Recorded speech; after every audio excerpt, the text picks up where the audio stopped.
Q&A microphone. Q&A microphone. Checking the Q&A microphone. Good on Q&A? Mic check. Mic check. Everybody remember to silence your phones, please. Mic check. Everybody feeling good?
Today's really important announcement and bill signing and news, although it's going to be hard to compete with the fact that the U is in the Final Four. And Florida Atlantic is in the Final Four, so in less than 100-mile terrain, we've got 2 of the 4 teams, so I think it'll be really exciting to watch that next week, and you know, we've got a shot to have 2 Florida teams playing for the national championship. Can you believe that? I don't think a lot of people would have predicted that at the beginning of the tournament. So we're excited for that, but we're really excited to be here. The state of Florida is #1 when it comes to education freedom and education choice. And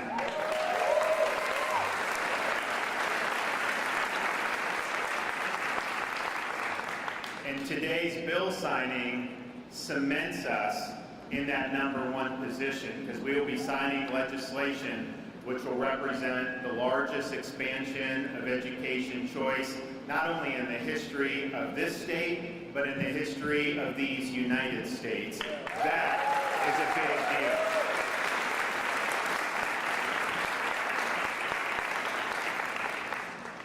And I can just tell you the tale of the tape, because I think the results speak for themselves. Florida's ranked #1 for parental power, according to the Center for Education Reform. We are ranked #1 for education freedom, according to the Heritage Foundation. We are #1 for state spending on private school choice, and we're #1 for tax credit scholarship enrollments, ESA enrollments, and in other types of voucher enrollments. If you just look at the private scholarships that students in Florida have been able to utilize, and these are mostly low-income families, also middle-income families, we represent 1/3 of the entire number of scholarship recipients in our entire country.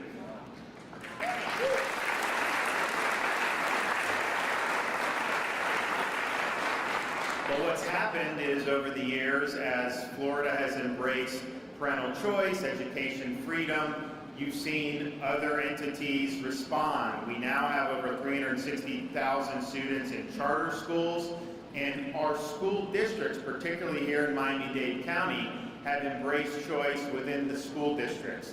So if you look at all the students in the state of Florida that are utilizing some type of choice program, private scholarship, charter, intra-district choice, it totals 1.3 million students across our state are utilizing some type of choice program. That empowers parents That's providing a parent with options to be able to find the best school for the child. And if you look at our full-time choice community of 1.3 million, that is a number larger than the entire K-12 enrollments of 35 other states.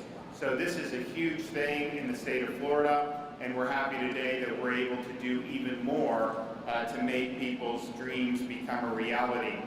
Since I became governor in 2019, we launched the Family Empowerment Scholarship. Remember, those private scholarships had been capped out because they were tied to corporate contributions under the Florida Tax Credit Scholarship Program, which helped a lot of people but was not able to expand. So our Family Empowerment Scholarship really expanded the upper limits of that, and we've been expanding it every year since.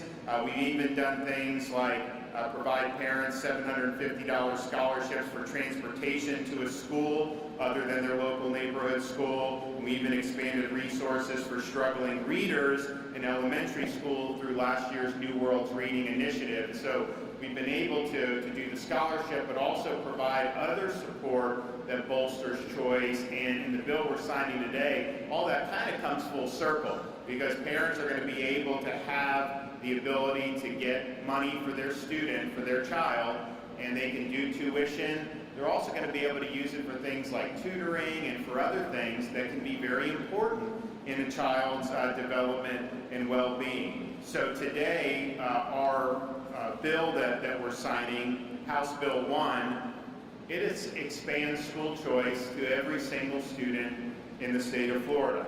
And it does that by eliminating the current financial eligibility restrictions and allowing any student who's a resident of Florida and is eligible to enroll in K-12 to participate in school choice scholarships. Now, there'll be a preference for low and middle income families, but at the end of the day, we fundamentally believe that the money should follow the student, and it should be directed based on what the parent thinks is the most appropriate education program for their child. The bill also supports school choice by eliminating the current enrollment cap and the exemptions to the maximum number of students who can participate in the Family Empowerment Scholarship for educational opportunities. We are also in this bill increasing the number of scholarships for students with unique abilities, and we're also eliminating the requirement that at least one of 24 credits needed to graduate will be complete through online learning. At the end of the day, learning in person is great, and we should not force any credits to be online, although you do have the option to do that. We're also requiring the Office of K-12 School Choice to develop an online portal that enables parents to choose the best educational options for their student. And that's not just in this bill limited to choice. We're actually doing more things, and in particular, we're expanding opportunities for teachers by eliminating barriers and red tape in the profession, including by waiving the general knowledge requirement for teachers that have been in the classroom for 3 years of supports and have been rated effective for the last 3 years. Expanding the length of a temporary teaching certificate from 3 years to 5 years, and requiring the State Board of Education, with input from relevant stakeholders, to recommend additional repeals and revisions to the education code to reduce regulation on public schools. As these things grow, they metastasize over the years.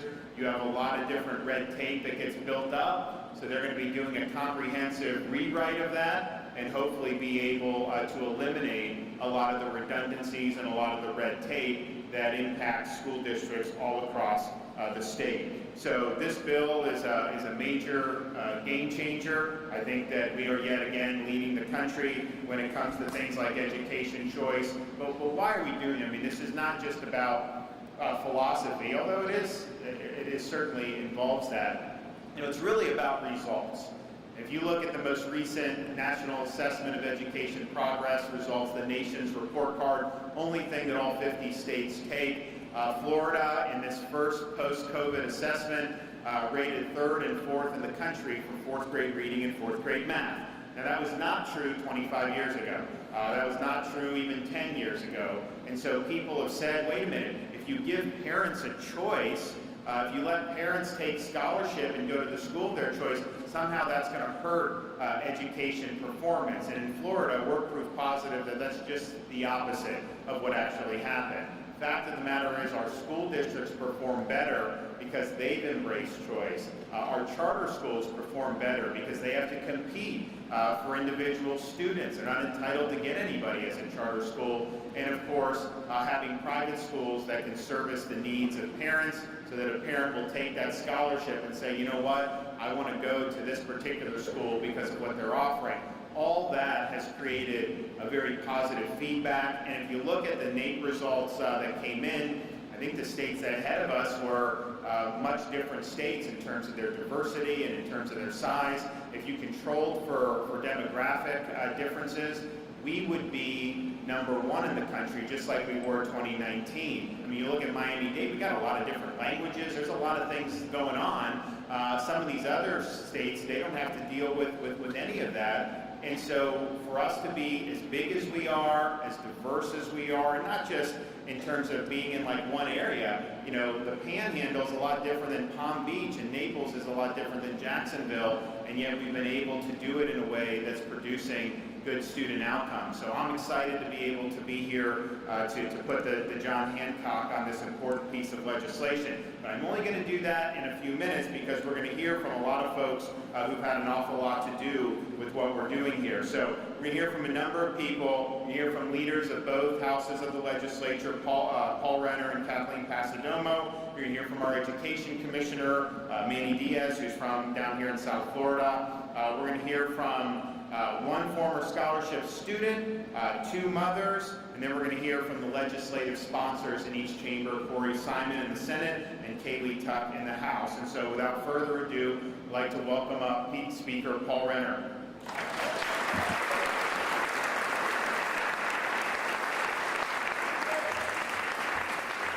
Well, thank you, Governor, and with the Governor's support and signature today, Florida delivers the largest expansion of educational freedom in our nation's history, and that's something we should all be proud of.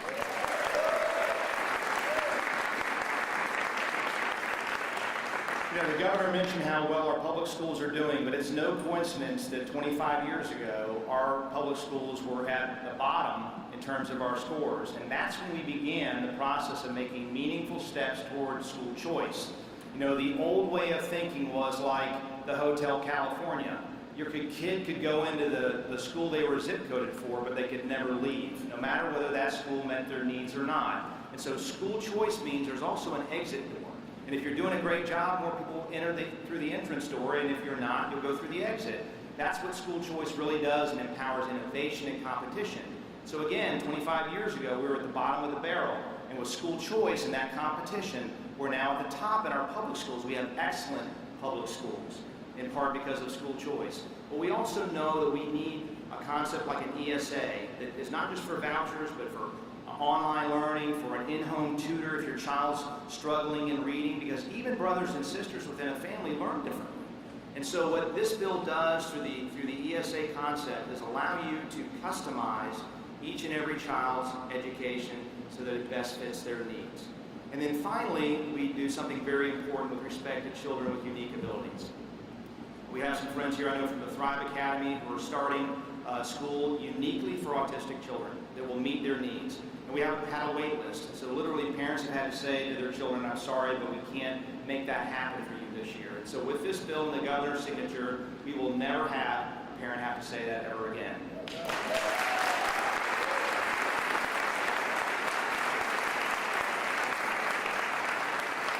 And finally, I think when we talk about educational freedom, it's also about our values. And we know, when we see the things on the news and what's happening, some of the craziness that happens in our K-12 schools, which we're combating this year, is understanding that we don't want your child to go to a school where their values are mocked and held up in derision. And so whether you're at a Catholic school like Columbus or one of our Orthodox Jewish schools here in South Florida, educational choice also means you have the ability to have your child go somewhere where they learn all the basics, but they also have their values and their faith respected. And that's also very, very important.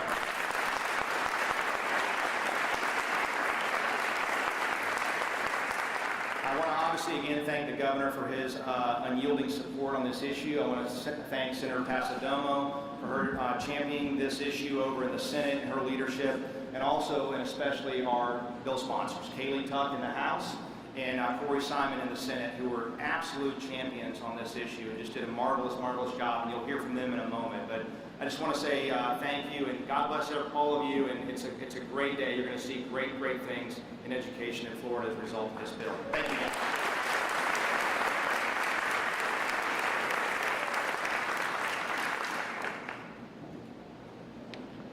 Senate President Kathleen Passidomo.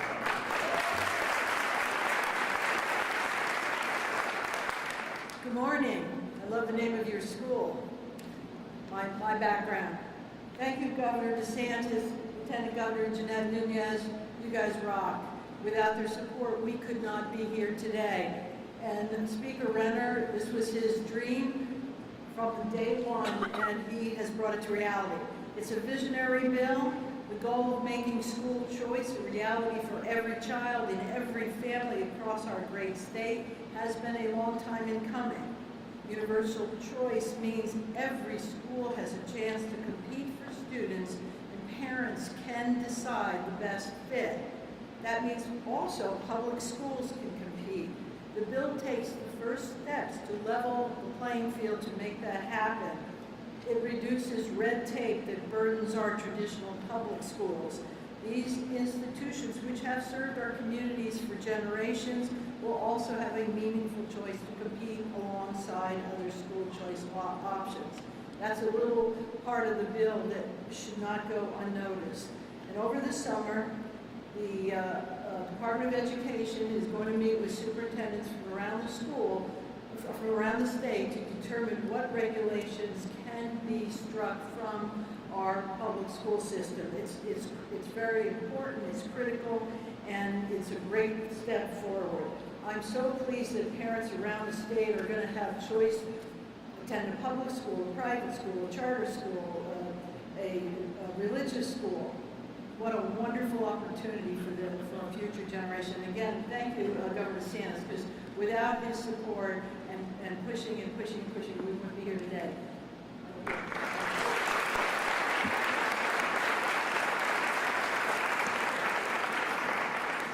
Okay, and Commissioner of Education having to do battle with a lot of different narratives in the media, and I think he's got some more stuff to bat back, but in his spare time he also is working on the legislation as well. So Manny, come on up.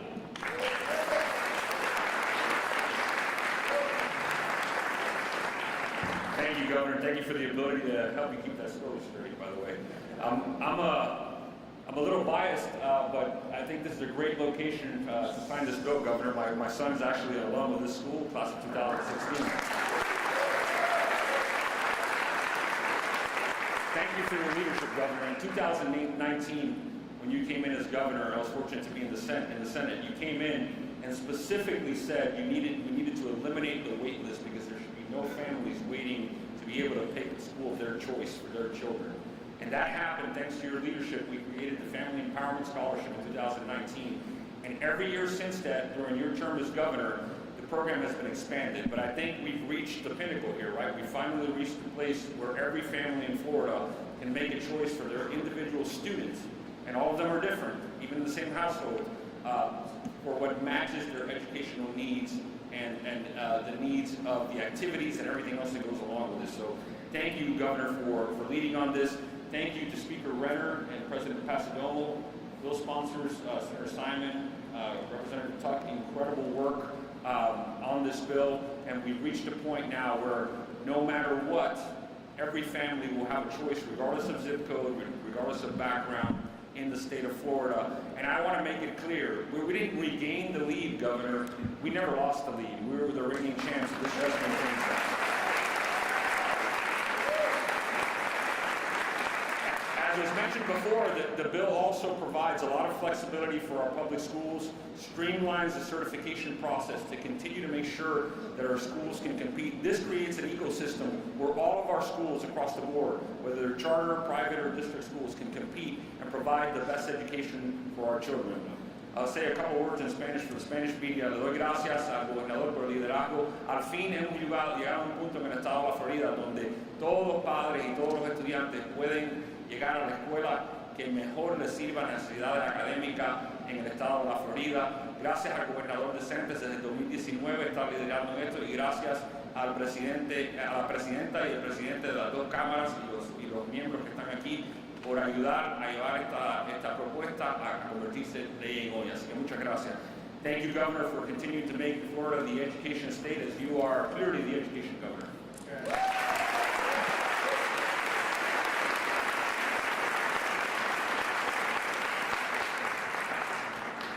Well, thanks, Commissioner, and it's one of the great things about the programs that we've done is we've been able to watch students really thrive and then go on to do really great things in their lives.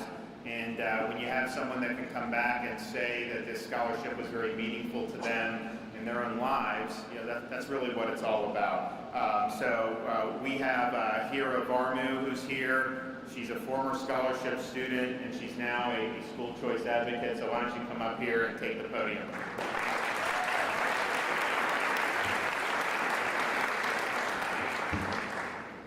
Good morning.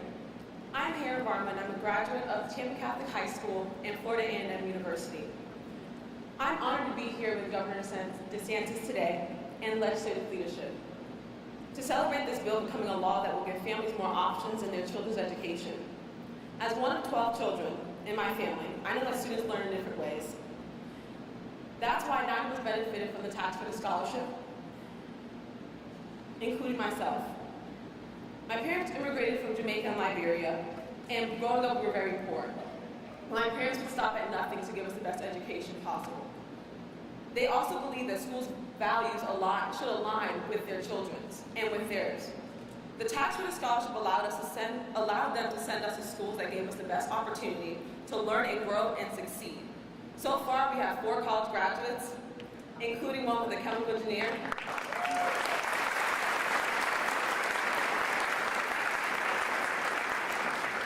He's my favorite one, don't tell anybody that. A mechanical engineer, one in medical school, and myself working for the American Federation for Children, seeking to give every family in the country access to the best K-12 education possible.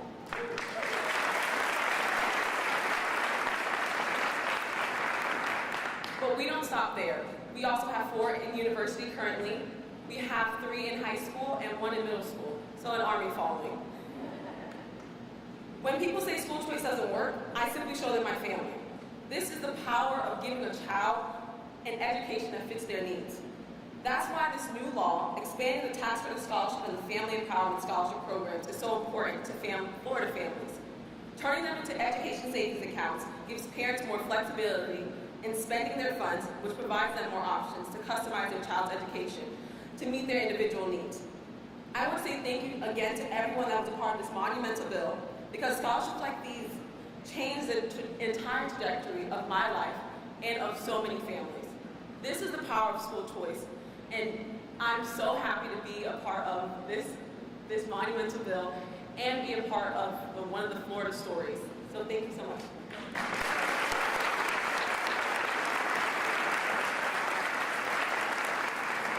Okay, we have Ime Uriarty, a mother of the scholarship recipients right here at Christopher Columbus High School.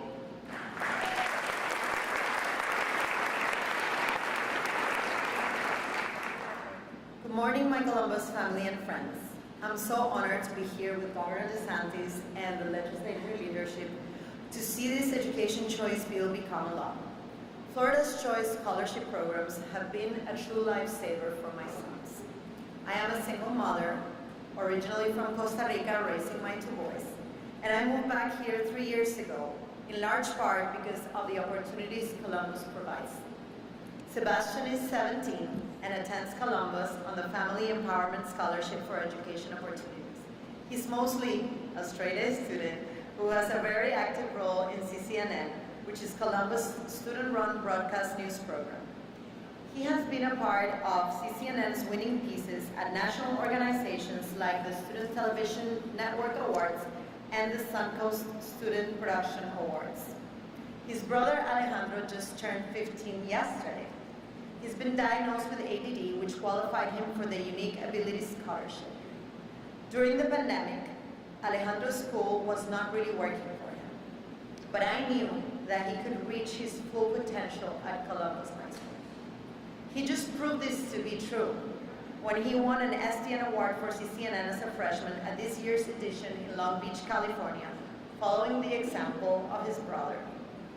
That would have never been possible without the scholarship.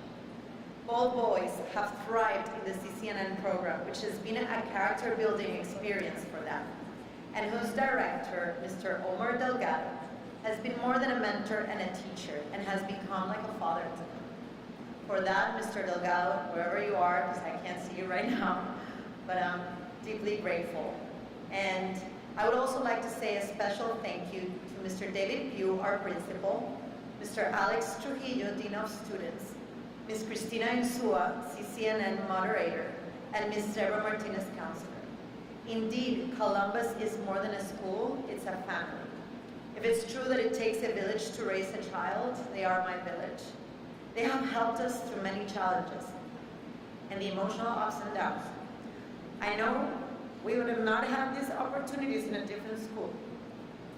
Education choice scholarships have been a huge blessing to my family, and that's why I would like to thank Governor DeSantis for signing this bill passed by the legislature. I'm sorry, I got stuck in the beach.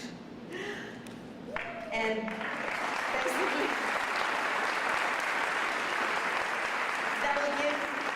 that'll give more options to families like mine to meet their children's education needs.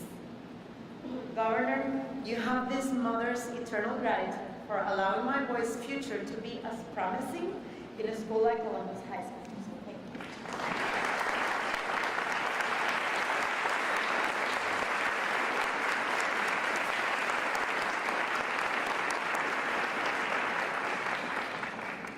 Okay, now Mother of Scholarship recipients at Jewish Cooperative School, Rachel Hayden Saba.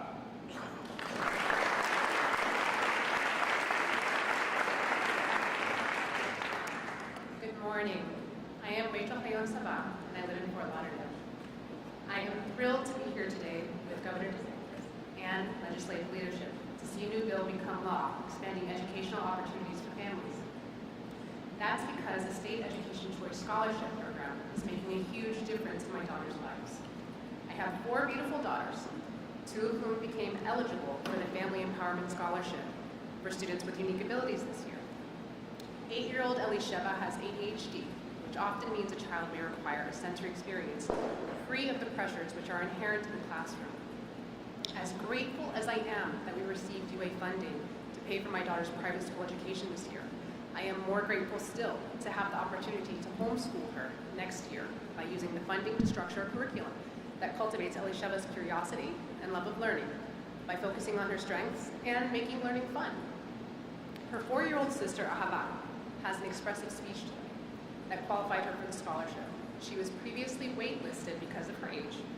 Thankfully, she became eligible for funding this year and has enabled us to get her the therapy she needs relieving our family of financial hardships. This legislation will cause the Unique Abilities waitlist to vanish and allow nearly 10,000 special needs families to get the funding they need. And families in the tax credit and education option scholarships will now have the ability to spend their program funds in ways that can better tailor their children's education to fit their individual needs. Thank you, Governor DeSantis, and thank you to the legislative leaders for making this dream come true.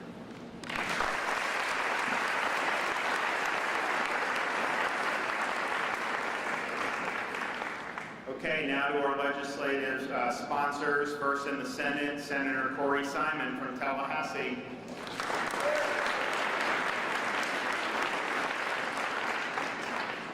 Good morning, everybody. I filed a bunch of bills this year. I think I filed 25 bills this year. And none of them mean as much or as personal as this bill. And here's why it's so personal for me. Before school choice was a possibility, before it was legal, my mother made a choice.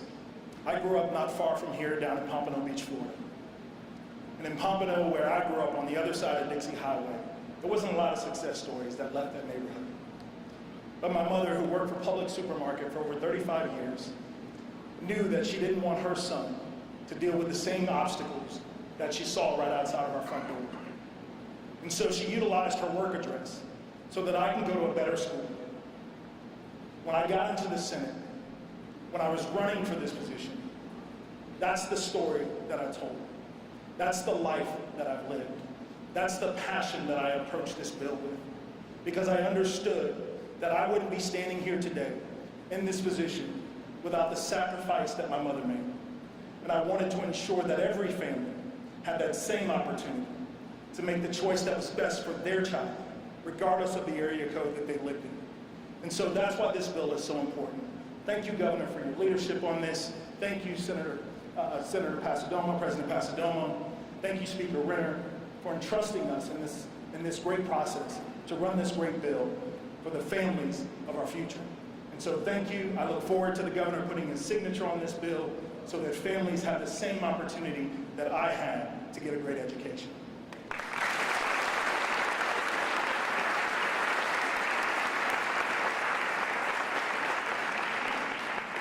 Okay, now from our Florida's Heartland, Representative Kathleen.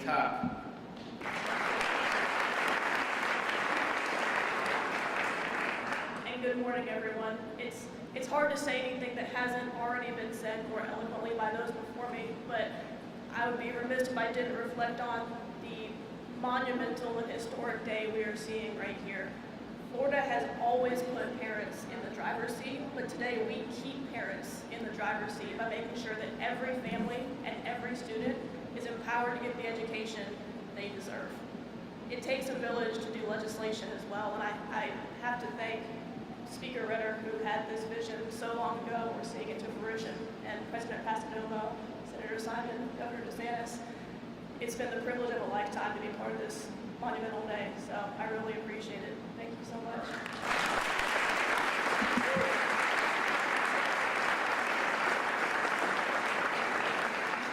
Okay, well now it's time to make it official, so you guys kind of go.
Thank you so much. I appreciate it, and welcome to South Florida again. You've heard the concern, especially from the Democrats over and over again, and public school advocates, how they saps money out of the public school system. Can you elaborate for us as to your argument against that? Yeah, for two things. One is the amount of scholarship money is less than what would go per pupil for public anyways. Second, since I've been governor, we've raised the amount of funding to our public schools every year. I mean, the idea that they've been starved, that theoretically could happen. That's a choice that legislators and a governor would make, and I've pushed to have more funding for the school districts. And we're actually going to do for public school teachers the biggest teacher pay increase we've ever done. So we're going to have a categorical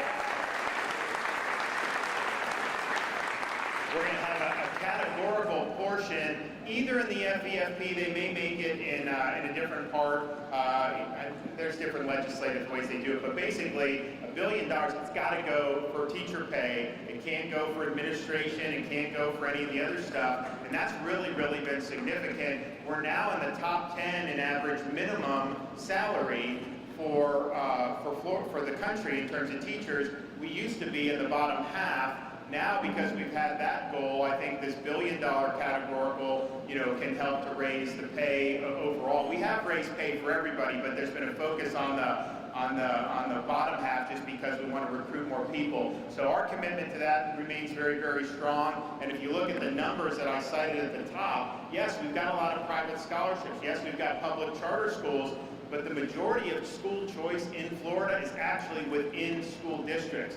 Miami-Dade's a great example of that. It's 70% of students in Miami-Dade County attend a school other than the school that they're zoned for. When I was growing up, just wherever you were zoned, that's where you went, and that was kind of it. You couldn't get that 70% number just on private scholarships. I mean, it's because there's an ability to make choice in the school system. Javier. Governor, yes. On Friday, the U.S. Congress passed education reform legislation that kind of mimics Florida. First of all, what are your thoughts about that? And do you think that education reform should be left at the state level or the federal, if there's room for that? And then lastly is, how do you feel about open carry not being presented to you? So, in terms of the education policy, I think it's a state and local issue. I think the federal government getting involved by and large has not been great. I haven't seen the bill. Obviously, I'm very supportive of parents' rights in education. I think the idea that somehow your own kids, when they go to the school system, that parents have no role in what's going on there is absurd. Of course, parents have a fundamental role in the education of their kids and the upbringing of their kids, and that's just the way it's got to be. So I think what we've done in Florida has been very positive. You note that they've been able to empower parents to be more engaged in the curriculum that's being used, more engaged in identifying things that are not consistent with state standards, and then just to have more of an impact overall. And here's the thing. There were some that said, parents, they don't know what they're doing, they shouldn't be involved. You hear these crazy arguments, but I can tell you, if you talk to most teachers, if a parent is engaged in the student's education, the student's going to do much better. The harder students to reach and to do well with are the ones where they have no support at home or the parent isn't as involved. And so it's a win-win to have parents involved because I think it makes teachers' lives better because the students are more engaged. Now, in terms of the constitutional carry, I mean, I'm for everything. I've said that from the beginning. And but if they send me something that is 90% or 80%, I mean, I'm going to take that win and we can come back for more at some time in the future. Yes, sir. Yes, Governor. I don't need a mic. I have a lot of voice. Chris Nelson, thanks for taking my question, sir. A lot of these speeches I'm seeing here seem to fly in the face of this narrative that's being spun that school choice will only help wealthy white students. I'm also hearing people still say that you're not allowed to say gay in the classroom. Would you like to comment on some of these narratives? Well, the thing about our school choice programs, and look, it's not about different races and ethnicities, but the reality is the vast majority of recipients have been either African American or Hispanic. I mean, that's just the reality. And part of that is a reflection of Florida's demographics. But part of it, I think, is just a reflection that we really want to have no barriers for anyone, regardless of their circumstances. And when you're looking at folks who, Corey mentioned where he grew up and how it made a difference to be in that better school, we just want to make sure that folks have the ability to make the most of their God-given talents, and these scholarships help do that. But I would also say put in a plug for our charter schools. As many of you know, charter schools are public schools. They're not private scholarship schools, so they get tax money, but they're not controlled by the school districts and really are not influenced by the education unions or the school unions the way the school districts are. So they're able to be a little bit more nimble, they're able to experiment, and here's the thing.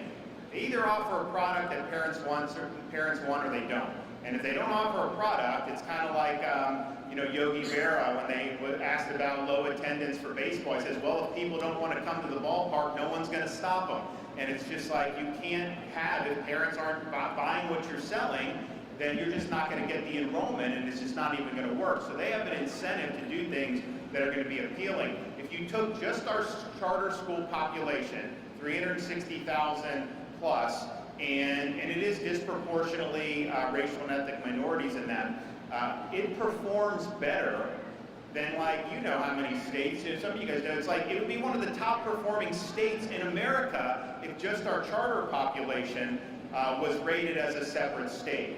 And so that's when you know that these things have been positive. And here's just what I would say as governor. I don't care what part of the state you're from. I don't care your family circumstances. I don't care your race, ethnicity. You can succeed in Florida. You can succeed in America. Our goal is to make sure that you have the tools you need to be able to do that, but don't let anyone tell you you can't do it. We don't want that in our classrooms to try to say someone can't succeed. No, everybody can succeed, and I think what we've done has been living proof of that. And then finally, just some of the phony narratives that you hear. You know you're on the right track when they can't argue against you on the substance.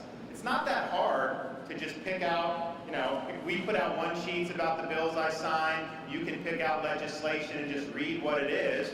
And if that's something that's really problematic, you would point to that legislation and you would say, look at this is bad. But they don't do that. They don't do what actually is being done. They try to concoct phony narratives. So you actually had somebody in Congress claim that Duval County Schools does not allow books about Rosa Parks. And he pointed to a book and he said, I searched for that. They did not have this book.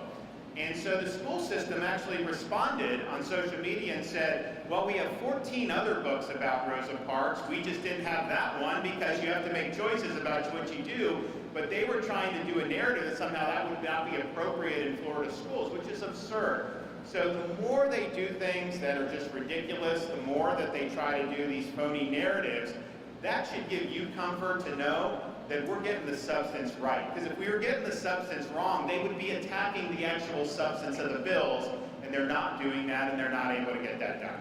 Governor here. Good morning. I just have a point of clarification.